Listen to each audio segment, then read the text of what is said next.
गया। उस समय पर बात समझ में आ गई। गुरु महाराज ने कहा कि उसने जब तुमको कर्म करने की आजादी दे दी तो वो तुम्हारा हाथ क्यों पकड़ेगा।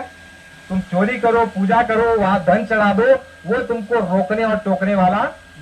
बकरे चढ़ाए जा रहे हैं मंदिर के अंदर में, फिर भी देवी वहां पर प्रकट होकर के उनसे नहीं कह रही है। उसका कारण ही यह है कि आपको हमको कर्म करने की स्वतंत्रता दी गई है, लेकिन बाबा जी ने कहा, उस ईश्वर ने कह दिया कि बच्चा तुम फल भोगने में स्वतंत्र हो। तुम ये बिल्कुल भी नहीं कह सकते हो कि हे भगवान मैंने जो पहले पुण्य किया है पहले मैं उसको भोगूंगा। गुरु महाराज कहते हैं वो इतना चालाक है, वो पहले पाप भुगताता है। पाप को भुगताया जाता है, पहले पुण्य को रखा जाता है संचित में। गुरु महाराज ने कहा तुम्हारे 3 कर्मों के भंडार, क्रियामान कर्म जो 5 इंद्रियों से करते हो सुबह से लेकर के रात तक सोने तक। गुरु महाराज ने कहा ये क्रियामान कर्म। प्रारब्ध कर्म तुम्हारा माँ के पेट में ही लिख दिया गया कि जन्म लेने के बाद तुम्हारे ये माँ बाप, तुम्हारी ये पढ़ाई लिखाई, तुम्हारा ये दुकान दफ्तर, तुम्हारी ये खेती बाड़ी, तुम्हारी ये बीवी, तुम्हारे ये बच्चे, ये सारा का सारा तुम्हारा हमारा जब पेट में ही निर्धारित हो गया तो क्यों चिंता करते हो।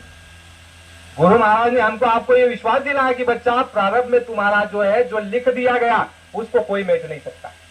मेट सकता है कौन? सदगुरु। बदल सकता है कौन? सदगुरु। बड़ा घटा कौन सकता है? केवल सदगुरु। इनके अलावा उस प्रारब्ध में कोई हस्तक्षेप नहीं कर सकता, बदलाव नहीं कर सकता। जिसने प्रारब्ध बनाया वो भी बदलाव नहीं कर सकता। ईश्वर को भी अधिकार नहीं है कि तुम्हारे प्रारब्ध को वो छेड़े। स्वामी जी महाराज ने कहा क्रियामान कर्म जो सुबह से लेकर के रात तक करते हो 5 इंद्रियों से, दूसरा तुम्हारा प्रारब्ध कर्म है, और तीसरा गुरु महाराज ने कहा कि तुम्हारा संचित कर्म है। बड़े गौर से सुनो।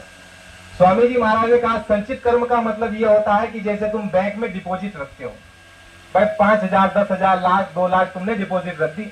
अब जब आवश्यकता पड़ जाएगी, जब जरूरत पड़ेगी, जब तुम्हारे घर में 2,000, 5,000 है लेकिन उससे पूरा नहीं पड़ने वाला,